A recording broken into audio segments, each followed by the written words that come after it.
Hagamos una pequeña introducción. Sabemos que la medicina científica empieza con Hipócrates de Cos, 400 años antes de Cristo, y que hasta entonces la medicina era mágico-religiosa. Hipócrates de Cos separa la medicina de la religión. eh, a partir de ahí todo tiene una causa natural. Y él nos decía que en principio el cuerpo estaba compuesto por cuatro humores: la bilis amarilla, la bilis negra, la flema y la sangre, y que era el equilibrio entre estos cuatro humores, la homeostasis entre estos cuatro humores, lo que nos daba la salud. Y cuando se rompía esta homeostasis, este equilibrio corporal, pues venía la enfermedad. Es lo mismo que el doctor Goy nos decía, que era el nivel energético neutro, en el cual todo se desarrolla en el cuerpo en condiciones de normalidad. Y cuando se alteraba el terreno, entonces aparecían otros patógenos que no eran los normales. Bueno, esta idea dura toda la Edad Media y, en fin, es seguida por prácticamente todos los médicos. En 1595, hay Zacharias Janssen, a la edad de 7 años, está jugando con una serie de lentes en el taller de su padre, Hans Janssen, y pone dos lentes, la ve a cierta distancia y se inventa el microscopio. Empiezan a aumentar las cosas, primero de 6 a 9 veces, pero después ya se va perfeccionando y aparece un mundo entero nuevo allí en el microscopio. Es decir, aparecen los capilares y aparecen las células y la circulación y después aparecen los parásitos y las bacterias. Pero bueno, durante cerca de 300 años, la gente entiende que, tanto científicos como la gente en general, que si cogemos agua del mar vemos unos bichitos, si cogemos agua dulce vemos otros bichitos, si cogemos semen veremos otros bichitos, y que depende de la muestra había unos bichitos u otros. Y nadie le da importancia a esto. Sabéis que al final, a finales del siglo XIX, se despierta un tema etiológico muy importante de las enfermedades a partir de Claude Bernard. Claude Bernard no era médico, era químico, y bueno, entró en la Academia Nacional de las Ciencias de Francia por esto de la teoría germinal de las enfermedades infecciosas. A partir de ahí, no era el equilibrio del cuerpo, sino unos bichitos muy pequeñitos que podían atacar a cualquiera, y a quien le atacaran, pues ese caía enfermo, si no lo mandaba a sitios peores. Todos los médicos de la época se le echan encima y le dicen que realmente, pues esos bichitos, esos microbios, dependían del hábitat que se encontraran. Quizás la discusión más importante es con Claude Bernard, que en aquella época era catedrático de fisiología en Francia, y Claude Bernard, autor de la teoría del terreno, lo que le venía a decir simplemente era que nunca iba a encontrar leones en el Polo Norte. En el Polo Norte encuentra osos y focas. Si con esto del cambio climático llegara allí la sabana africana, sí veríamos cebras, jirafas y leones, pero no llegarían primero las cebras y las jirafas, primero llegaría la sabana africana y después llegarían los animales que viven en ese terreno, en ese hábitat. Igual pasa con los microbios. La teoría del terreno de Claude Bernard nos decía que primero se altera el terreno y después vienen los microbios propios de ese terreno alterado. Rudolf Virchow, un contemporáneo de ellos, decía que no parecía ser que los microbios fueron los causantes del tejido enfermo, sino que buscaban el tejido enfermo como su hábitat natural. Es decir, una vez que se altera el tejido, entonces venían los microbios que vivían en ese terreno alterado. Esa era la teoría del terreno de Claude Bernard. Realmente era bastante lógica. Pero claro, si el camino para curar las enfermedades fuera buscar la homeostasis corporal, el equilibrio corporal, habría un camino para tratar todas las enfermedades. Pero si son 100 bichitos que hay que encontrar, 100 antibióticos, 100 vacunas, 100 fármacos para pelearnos con cada uno de estos bichitos, entonces eso era muy rentable. Es una pena porque la ciencia tuvo una época muy pequeña de independencia. Sabemos que durante toda la Edad Media estuvo supeditada al criterio eclesiástico. Era la Iglesia lo que decía lo que era cierto y lo que no era cierto. Y si te ponías, pues venía la Inquisición para convencerte de lo contrario. Y con el siglo XVII, el siglo de las luces, la Ilustración, empieza a tener algo de independencia la ciencia, pero muy pronto, a final del XIX, tenemos otro poder muchísimo peor, que es el del dinero. Sabemos que desde entonces las cosas no se hacen porque sean mejores o peores, sino porque son más rentables o menos rentables. Y esto empieza con la hipótesis de Pasteur. Sabéis que en medicina y en la ciencia no hay teoría, hay hipótesis. Y cuando viene otra más lógica, tenemos que ser capaces de cambiar a esa otra hipótesis más lógica. Entonces, la idea de Pasteur no era la correcta, pero era la rentable.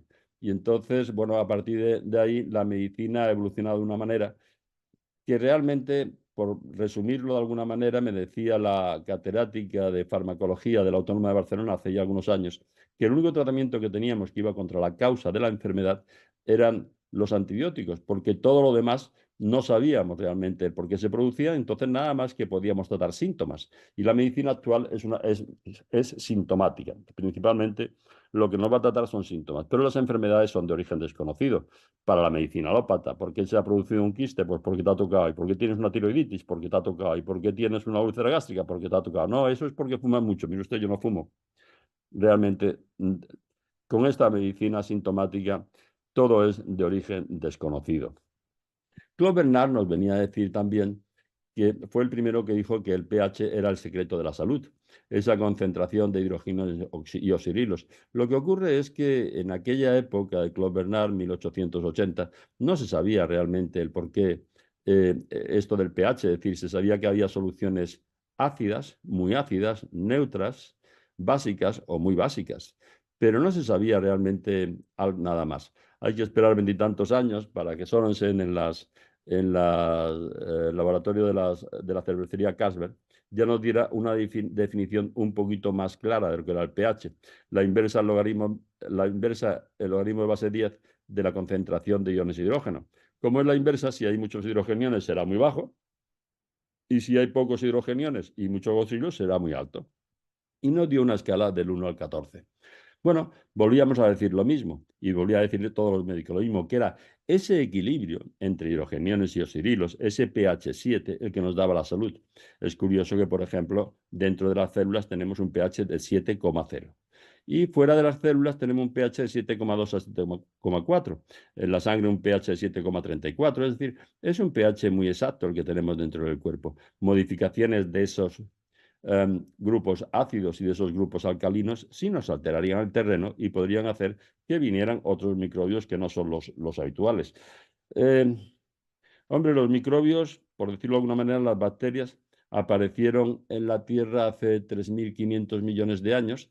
Cada vez que tuvieron que adaptarse a una nueva situación con más humedad, más sol, más lo que sea, necesitaron una mutación de su ADN para adaptarse a estas nuevas condiciones de vida. Y la verdad es que hoy día hay una variedad tan impresionante que pesa más la masa bacteriana que hay en el planeta que todos los cultivos, selvas y árboles juntos, es decir, toda la masa vegetal del planeta, ¿no? Y la cantidad de bacterias que hay es impresionante y la variabilidad enorme. Nosotros tenemos cerca, el ADN es lo que va un poquito configurando las características de cada especie. Nosotros tenemos cerca del 99% igual al simio y tenemos algunas pequeñas diferencias. Para que dos bacterias sean consideradas de la misma familia, solo requieren que un 70% de su ADN sea igual. Eso no es ni decir ni de que toda la gente en África es así, ni de que todo en Asia es asado, es mucho menos. La verdad es que sabemos muy poquito de las bacterias, muy poquito. Bueno, que son redondas, bajitas y gorditas, los cocos, que son delgadas y alargadas, los bacilos, que ni una cosa ni otra, los cocobacilos, que van de dos en dos, los diplococos, que van en grupo, los estreptococos. Es decir, la verdad es que sabemos muy poquito y cuando uno ve la clasificación, uno dice, esto no es serio. Esto quiere decir simplemente que no podemos poner 500 millones de años de evolución. Vamos a ver si conseguimos. Bueno. Bien, no podemos meter 3.500 millones de años de evolución en 13 familias de bacterias o en un libro de 200 páginas. Por eso decir que las bacterias, para que sean de la misma familia, necesitan un 70% de su genoma igual. Esto no es, no es, no nos quiere decir absolutamente nada. Pero bueno, llegamos a lo mismo con Claude Bernard y con todos los médicos después, de que la homeostasis, ese equilibrio corporal, es el que iba a condicionar la salud. Y cuando rompías ese equilibrio corporal, venía la enfermedad. Y en la época de Claude Bernard, es decir, hasta principios de siglo, pues esto era un tema de concentración de hidrogeniones, nada más. Bueno, vamos a aprovecharnos de unas diapositivas para intentar, bueno, por lo menos seguir algún orden un poquito mejor. Entonces, vamos a ver.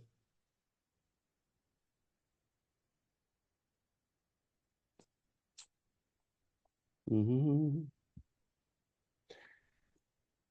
Rebecca Herrmann es una bioquímica argentina que cuando termina la Segunda Guerra Mundial emigra a Estados Unidos. Allí se va un poquito a investigar sobre el potasio, era su especialidad, y el diferente rol que jugaba en diferentes circunstancias. Pero una vez que está allí, se pone también a estudiar un poquito el tema de los gases, oxígeno y CO2, que era muy de interés de la Marina americana y que empezaron a indagar muchas cosas. Y se encuentra con algo muy interesante, y es que cuando estas personas que habían sido sometidas a radiaciones ionizantes y también indudablemente la radiación atómica, pues de buenas a primeras le aumentaban mucho los radicales libres. Y en el 54 vuelve a su país y saca una teoría preciosa sobre, porque rompió con todos los esquemas en aquella época, sobre la toxicidad del oxígeno. Es decir, ella hasta durante la primera mitad de este siglo XX se consideraba que el oxígeno era la fuente de vida. Vivíamos gracias a él y él había condicionado un poquito pues, la aparición de la célula eucariota y toda la evolución posterior. Sin oxígeno, la vida en la Tierra, cuando empieza, lo hace en unas condiciones anaerobias, pero 1.500 millones de años después, cuando aparecen las células, estas, las algas verde azuladas, produce más oxígeno de la cuenta y aparece la célula eucariota. Es decir, el oxígeno era la fuente de la vida. Y ahora ella nos decía que el oxígeno, igual que nos daba la vida, también nos la podía quitar y sobre todo hacernos que enfermara. Y nos da esa dualidad del oxígeno, que tanto nos da la vida como también nos provoca la enfermedad y el envejecimiento y también la muerte.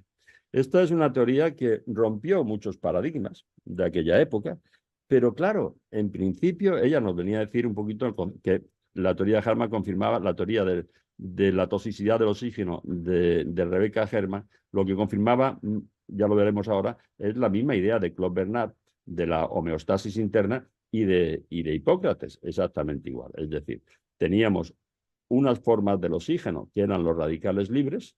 Esos radicales libres nos podían hacer mucho daño y tolerábamos una cantidad importante de ellos, pero llegaba un momento en que tenía que haber un equilibrio. Si se sobrepasaba ese equilibrio, aparecía la enfermedad. El problema es que esta determinación de los radicales libres empieza a cuajar, se empieza a ver, se empieza a medir y se encuentran pues que cuando uno enferma siempre le aumentaban los radicales libres y que cuanto más enfermo estaba, más aumentaban los radicales libres y que con el envejecimiento también aumentaban los radicales libres.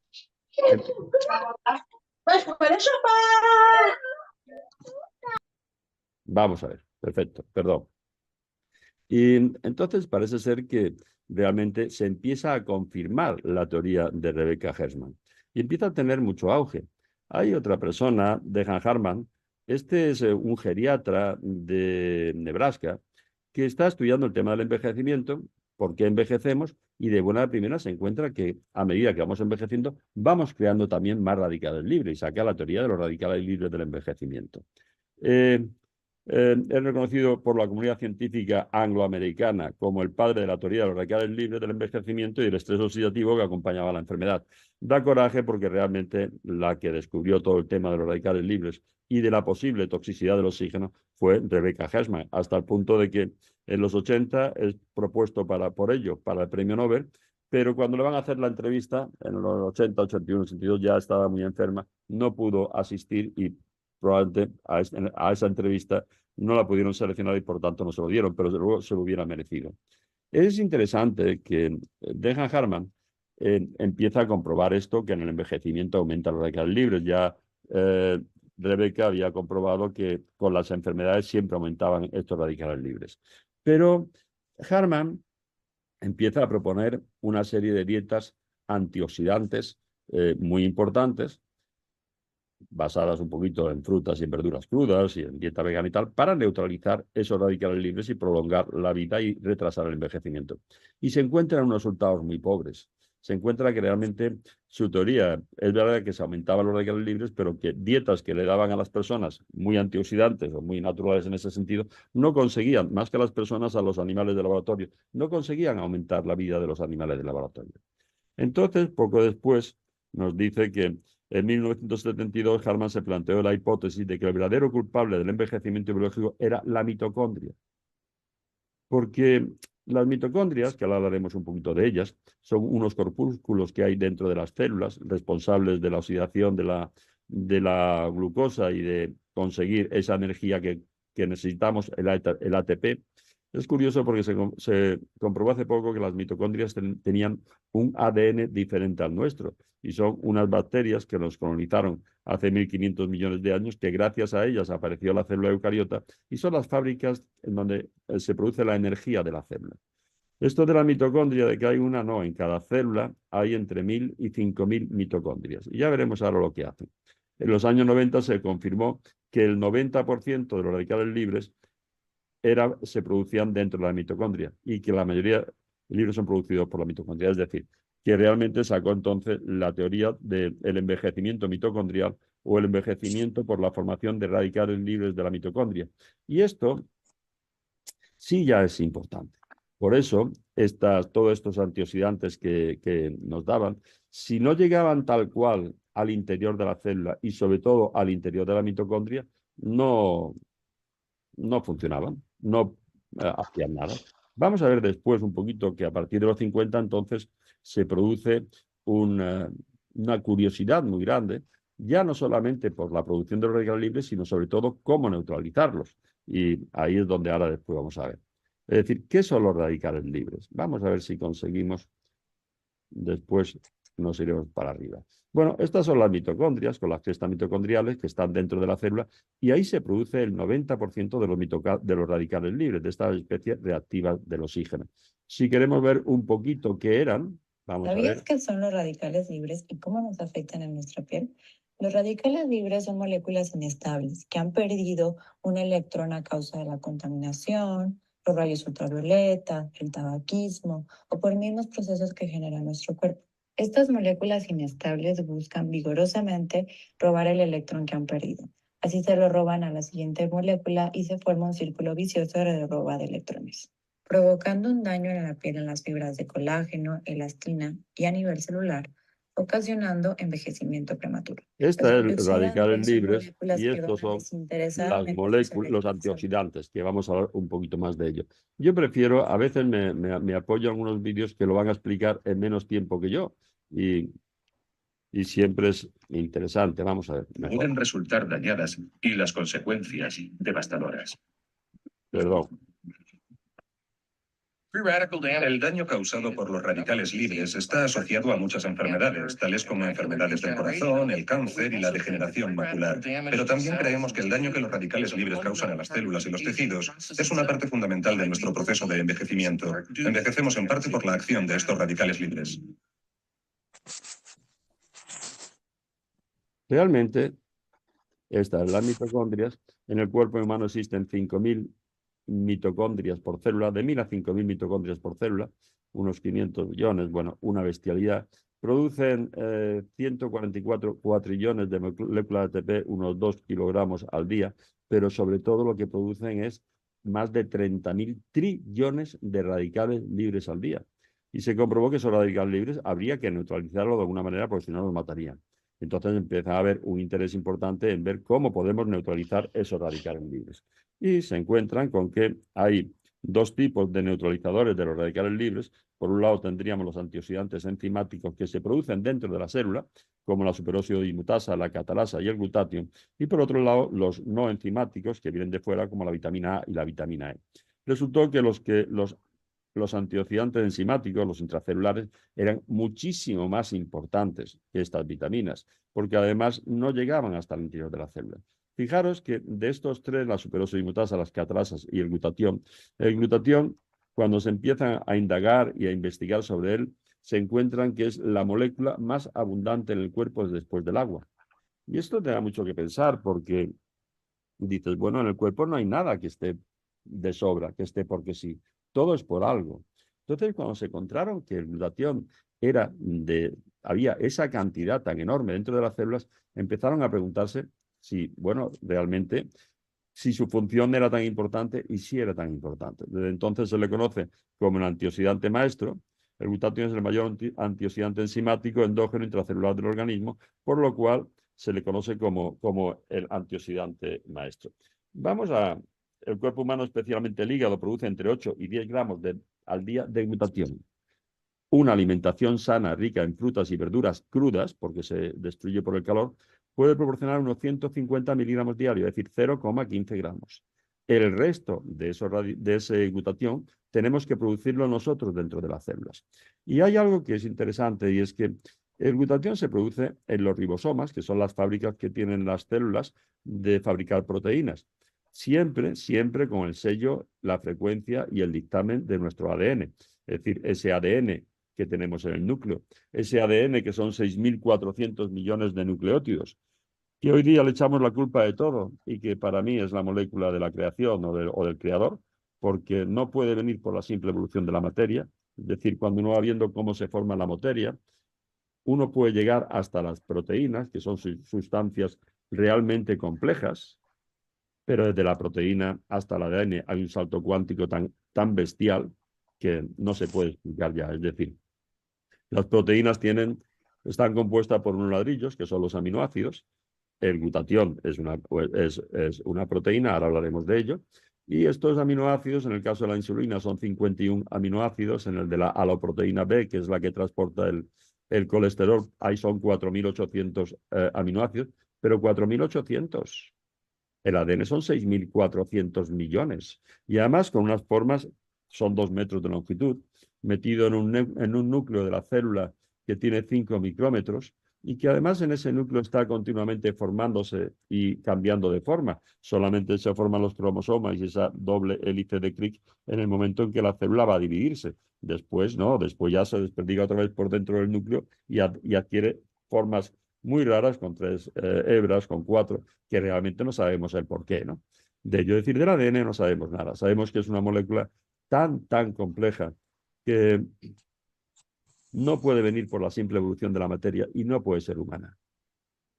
Es esa gotita del creador que tenemos dentro de cada una de nuestras células.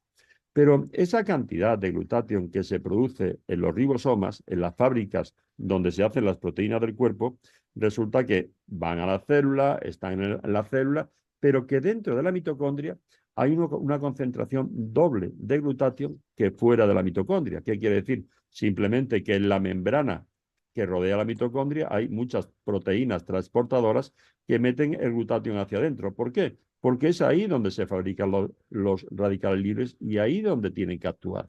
Sin embargo, por ejemplo, en la membrana de la célula, que también la aísla del exterior y que tiene unas proteínas para entrar y sacar productos, la concentración de glutatión fuera de la célula es miles de veces inferior que dentro de la célula. Que nos quiere decir que hay muy pocas proteínas que saquen el glutatión de la célula, porque ahí no nos hace falta. Ahí no tenemos radicales libres, lo tenemos dentro de las células y sobre todo dentro de las mitocondrias. Y eso es importante después para que entendamos un poquito cómo funciona este glutatión y estas historias. Es decir, de los 3 antioxidantes enzimáticos que hasta entonces se entiende que son los mayores neutralizadores de radicales libres, 30.000 trillones al día, quizás el antioxidante maestro es el glutatión, por su efectividad y por su concentración. Bueno, a nivel fisiológico, los radicales libres más importantes son especies derivadas del oxígeno, que se producen en la cadena respiratoria mitocondrial, donde se metaboliza la glucosa. Estos 3 que están en negrita son los primarios, el radical hidroxilo, el anión superóxido y el óxido nítrico, pero los demás son producto de las reacciones entre los radicales libres primarios y primarios con secundarios. Y de esos 3, el más importante y el más frecuente es el radical hidroxilo. Los que me seguís con el tema del polo magnético, os acordáis que siempre el polo magnético negativo estaba formado por oxidrilos y otros radicales libres, nos decía Goy. Sí, este es el más importante, pero hay otros radicales libres también importantes. Los radicales primarios son el radical hidroxilo, que era el más importante, y además se produce por otra serie de reacciones, también no solamente por la respiración mitocondrial, sino el exceso de hierro y otras cosas también lo van a producir el radical hidroxilo. Esto es lo que pasaría con una mitocondria en la que hemos neutralizado esos radicales libres y funciona a tope y produce energía a tope, y cuando la mitocondria se va cargando de radicales libres y ya produce mucho menos energía y es la causa principal del envejecimiento. Esta sería la mitocondria joven y esta sería una mitocondria ya adulta. Bueno, en principio, si hablamos del glutatión, para seguir un orden, es descubierto en el 88, pero realmente no se aísla hasta el 21, por Frederick Golan, que le dan el premio Nobel después por ello. Ya se aísla, se ve que es un antioxidante muy importante, el más importante que existía, pero no le dan más importancia porque en aquella época pues tampoco se sabía la importancia de esos radicales libres. En el 60 se encuentra su elevada concentración en los fluidos corporales y su importancia como el principal antioxidante y neutralizador de radicales libres. Sí, ya hemos comentado que poco antes, en el 54, había habido un poquito estos descubrimientos de Rebecca Hersman y estaba de moda entonces. Y hay un interés enorme en averiguar más cosas sobre el glutatión. Lo primero que se hace es que se fabrica una cantidad enorme de glutatión, tan enorme, y se hacen muchísimos experimentos y muchísimas pruebas con él. Tan enorme que todavía no lo están vendiendo. Intravenoso, en cremas, en aerosoles, de todo tipo.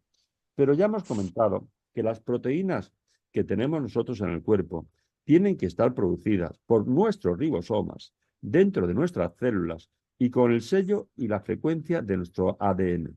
Cuando tomamos proteínas extrañas, llegan al estómago, sabéis que son aminoácidos unidos por un enlace, el enlace peptídico, y la pepsina gástrica se encarga de romper esos enlaces, pasar al interior del organismo como aminoácidos, los absorben como aminoácidos y dentro de las células se forman nuestras propias proteínas.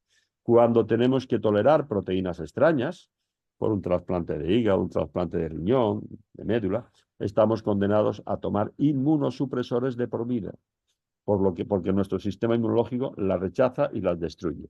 Es decir, lo primero que se hace en los 60, cuando empieza a indagarse sobre la importancia y esto del glutatión, es que todos los tratamientos que hacen dándole glutatión a los pacientes no sirven para nada. No llegan a ningún sitio. Bueno, pues entonces empiezan al final a ver que realmente el glutatión eran 3 aminoácidos: glicina, ácido glutámico y cisteína. De esos 3 aminoácidos unidos, la glicina y el ácido glutámico estaban muy abundantemente en las células, pero la cisteína no, la cisteína había muy poca, que además la cisteína es la que tenía el radical sulfhidrilo, el SH, que es el que neutralizaba el radical libre.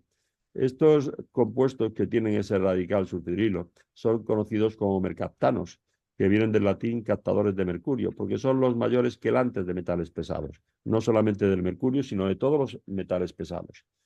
Comprueban, como es natural, ya lo podréis imaginar, que la concentración mayor de glutatión era en el hígado, mucho mayor que en cualquier otro lado. El doble que en los pulmones y varias veces más que los riñones, que eran los 3 órganos excretores que más glutatión tenían. El hígado era el que más. ¿Por qué? Porque es el mayor detoxificador del organismo. Entonces, donde más falta hacía.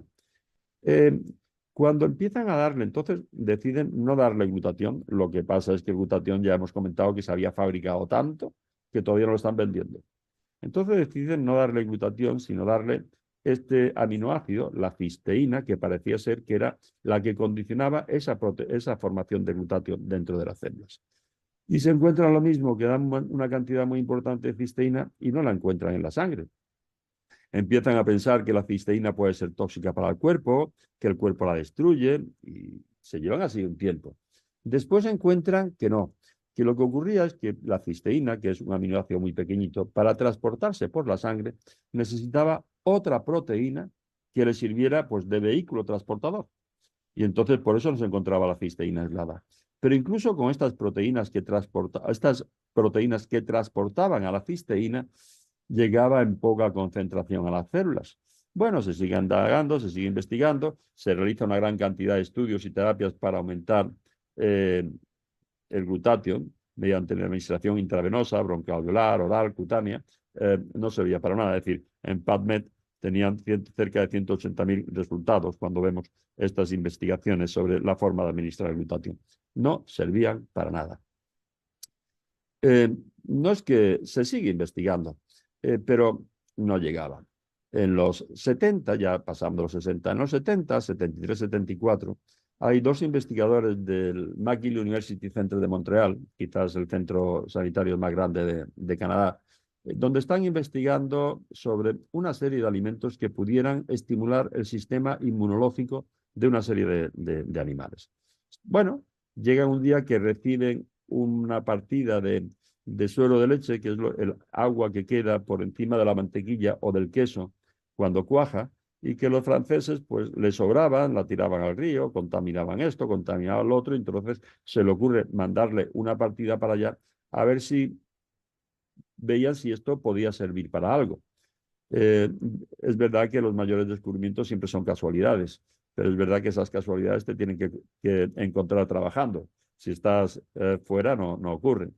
Y entonces estas personas se encuentran que hacen un concentrado de este suero de la leche, se lo dan a una serie de animales y se encuentra a una serie de ratas de laboratorio y se encuentran que viven un 50% de más tiempo, que tienen mucha menos enfermedades, que se le estimula enormemente el sistema inmunológico.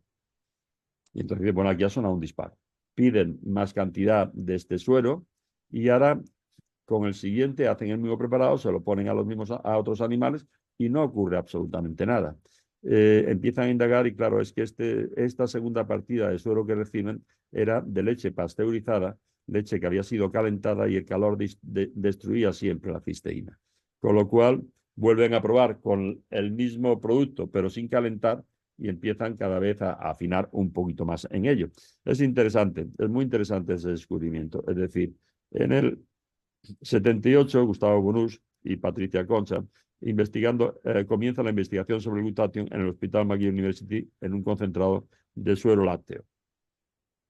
Y se llevan 20 años investigando esto, cerca de 20 años, hasta que en el 73 consiguen ya aislar un producto muy concentrado, muy interesante, que tenía todos los aminoácidos esenciales que estaban en el suero de leche y entre ellos muy abundante en cisteína, pero en una forma muy especial de la cisteína, que era una cisteína enlazada, que eran dos moléculas de cisteína unidas a través de ese grupo SH.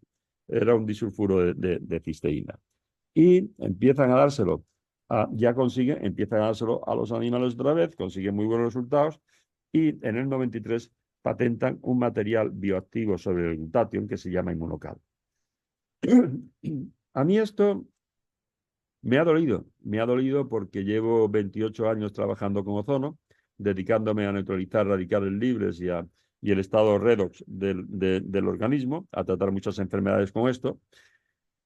Y bueno, pasan 30 años hasta que yo me entero. Pasan por lo menos 30 años hasta que yo me entero, o cerca, o 29 años. Y yo creo que en los últimos años lo que nos hemos encontrado es que con este tema de la pandemia, literalmente, pues hay gente por ahí que decide lo que nosotros debemos saber y lo que no debemos saber. Y si ellos deciden que solamente tenemos que tener una noticia en prensa, radio y televisión, aunque sea falsa, me les da exactamente igual, tenemos nada más que una noticia en prensa, radio y televisión. Y esto me fastidió enormemente, que esto, un descubrimiento tan interesante que llevaba ya 30 años en el mercado, yo que me dedicaba un poquito a ello, no hubiera salido en ninguna revista y en ningún nada. Hay una cosa también, en el 96 fundan Immunotech y en el 93, una vez que se patenta, hay un clínico muy interesante, vamos a ver un momentín si consigo quitar esto aquí, vale, que es Jimmy Goodman, que empieza a probar ese producto en un montón de enfermedades y en casi todas las enfermedades. Y en el 2002 nos saca un libro, La Guía Completa del Glutatio, con espectaculares resultados en numerosas enfermedades, actualmente en la 5ª edición. Realmente es un libro muy interesante porque además detrás de cada capítulo dedicado a cada uno de los sistemas del cuerpo tiene una cantidad de bibliografía interesantísima. Es decir, realmente hoy día pues sigue siendo un poquito la Biblia para el que quiera saber un poquito más de glutatión, de cómo actúa. Bueno, ellos, Gustavo Bonús y Patricia Concha, en principio hay una cosa que me deja un poquito aquí arriba, esta línea, perdóname, a ver si puedo bajarla. Sí. Esto me impresiona mucho. Más de 85 estudios publicados. Veréis, Hoy día los estudios en medicina tienen que estar todos patrocinados por la industria farmacéutica, porque un estudio pequeñito cuesta alrededor de $1.000.000 y no tenemos nosotros $1.000.000 en el bolsillo para esto y el Estado no financia estos estudios en principio. Entonces, claro, estas personas estaban trabajando en un centro hospitalario muy grande, el más importante de Canadá, y por ahí pudieron realizar todos estos estudios. Más de 45 años de estudios clínicos, estándar de oro en investigación, Gustavo Bonús, le dieron este galardón un poquito allí en Canadá, el mejor investigador de Canadá, y 78 patentes globales. Haber hecho todo este trabajo sin tener a la industria farmacéutica detrás, a mí me impresiona. Los admiro por ello. Tanto me sorprende esto como esto de que haya pasado 30 años hasta que yo me haya enterado de este preparado, porque hay gente por ahí que no le interesa que nos enteremos. Bueno, la verdad es que en principio ya comentamos, Jimmy Goodman hace este libro sobre la guía completa del glutatio, que realmente es interesantísimo y los resultados que nos dan en un montón de enfermedades es enorme. Claro, ahora tenemos un problema. ¿Por qué no me he enterado? Un producto natural que no tiene dosis tóxica, que no tiene efectos secundarios, que la única contraindicación que puede tener es en personas trasplantadas recientemente, porque esas personas están tomando inmunosupresores y el glutatión es el principal alimento del sistema inmune, lo potencia y sobre todo lo regula, pues en personas que estén trasplantadas, hombre, los trasplantes siempre los rechazamos. Cuando no se rechaza en 20 años es por una excepción, la excepción que confirma la regla. Y para retrasar ese rechazo es para lo que tenemos que tomar inmunosupresores y deprimir nuestro sistema inmunológico de por vida.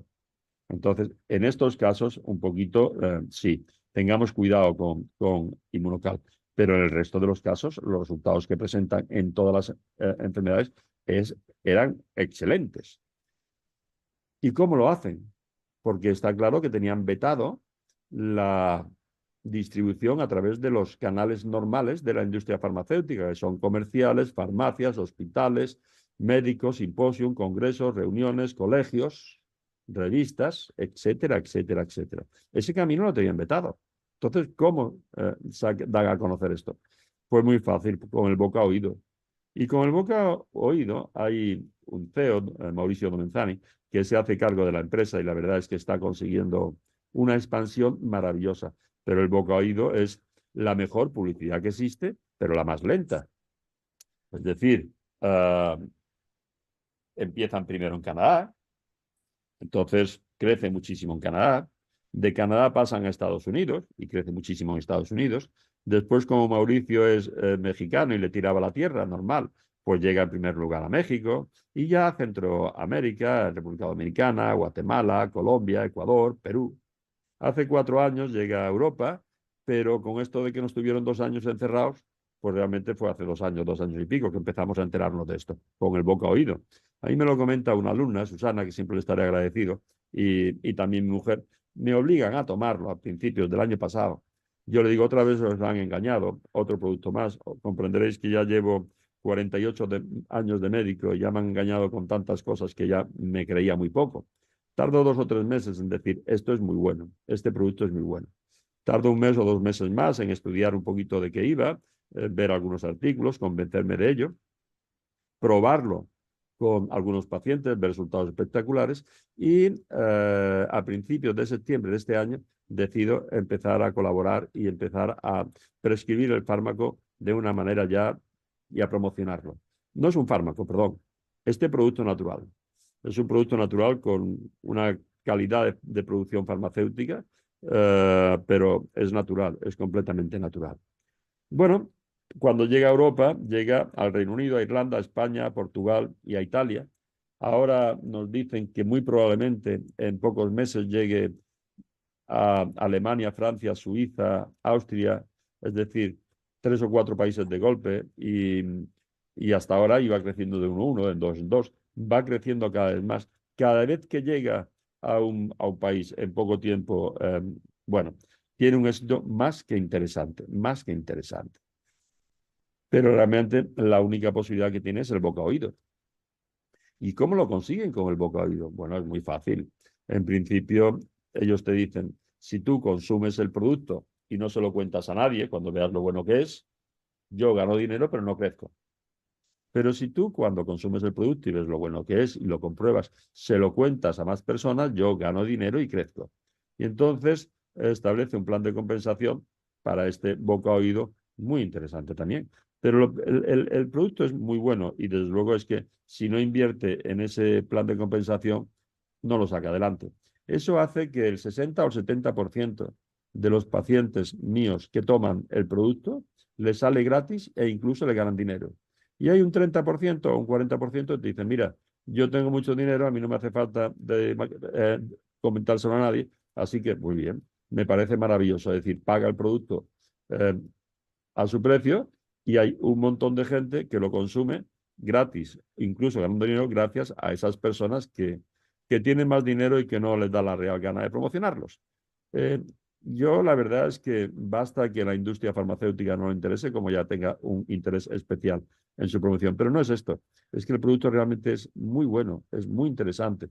Entonces, da coraje que porque no tenga interés para el farming, esto no pueda salir adelante. No, está saliendo adelante y de una manera muy interesante. Bueno, vamos a ver algo más. Esto es... Vale. Habíamos comentado que era el antioxidante maestro. Las reacciones en las que ocurren transferencia de electrones se conocen como reacciones redox dentro del cuerpo. El cuerpo utiliza las mismas para convertir la comida y el oxígeno en energía. Pero es una pena que por ello se producen 30.000 trillones diarios de estos radicales libres, que ya hemos comentado que el más importante era el radical hidroxilo. Entonces, los radicales libres son átomos o grupos de átomos que tienen un electrón desapareado o libre, por lo que son muy reactivos, ya que tienden a captar un electrón de moléculas estables con el fin de alcanzar su estabilidad. Y esa molécula, que la vuelven inestable, se lo quita a otra y se lo quita a otra y desarrollan una serie de cadenas de. Es decir, fijaros, esto sería una membrana de la célula, esa membrana lipídica con unas proteínas que atraviesan la membrana. Esto sería una membrana normal y corriente y esto sería una membrana atacada por los radicales libres. Quiere decir, donde se concentren los radicales libres, ahí tendremos enfermedad. Así de fácil. Pero además, el glutatión es el principal antioxidante de las células. Se produce dentro de la célula, es ubicua y ayuda a protegerle de la especie reactiva del oxígeno. Cuando neutraliza un radical libre por ese grupo sulfidrilo, se convierte en disulfuro de glutatión a través de ese enlace del azufre. Dentro de la célula se utiliza como el principal indicador oxidativo de la célula y la toxicidad celular. Recordemos que esto es un radical libre. Bueno, lo hemos comprobado. Esto es un poquito lo que le pasa a un tomate cuando lo arrancas de la mata. Aquí, así está en la mata. Pocos días después empieza a coger otro color y pocas semanas después da pena verlo.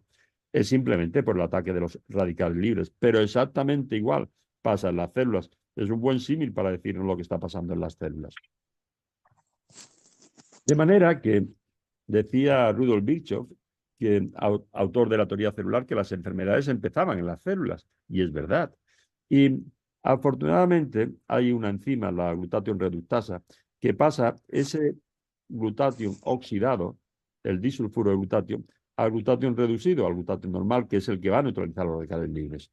Y esta proporción entre el glutatión reducido y el disulfuro de glutatión tiene que ser de 90-10 por el abundante enzima ahí de la glutatión reductasa. Cuando la proporción se altera, tendremos esto: alto nivel de estrés oxidativo celular y enfermedad. Cuando disminuye el glutatión reducido y aumenta el glutatión oxidado, la célula enferma. Bueno, esta fue la discusión siempre entre Louis Pasteur y Claude Bernard, que si las células estaban sanas y fuertes no enfermaban, que era la debilidad de la célula la que la hacía propensa a enfermar. Pero esto no es de Claude Bernard, esto era, ya lo comentábamos de Hipócrates, ese equilibrio interno que se alteraba y después de ello vendría la enfermedad. Y además mejora la función cerebral. No tenemos nada contra que nos funcione realmente, con contra todo este deterioro cognitivo y contra el Parkinson y el Alzheimer. Y sin embargo, esta sustancia funciona muy bien. En muy poco tiempo, en 1 o 2 meses, los pacientes empiezan a tener más claridad y empiezan a mejorar sus síntomas. Pero tenemos una medicina que vive de la enfermedad. Uno es negocio cuando cae enfermo y deja de ser negocio cuando deja de estar enfermo. Mejora la piel, mejora el rendimiento muscular y acelera la recuperación de las lesiones. Resulta fundamental en la síntesis y reparación del ADN, síntesis de proteína, prostaglandina, transporte de aminoácidos. Su déficit nos originará alteraciones especialmente en el sistema inmunitario, el sistema nervioso, el gastrointestinal, los pulmones y en la detoxificación hepática. Yo diría que el primer sitio donde uno lo nota es a nivel hepático, después a nivel gastrointestinal, después a nivel de pulmones y riñones, que son los órganos excretores, y también el sistema nervioso, pero es que funciona bien en todas las enfermedades. Y sobre todo, es la principal causa del envejecimiento. El envejecimiento solamente es un problema de oxidación celular y de creación de radicales libres.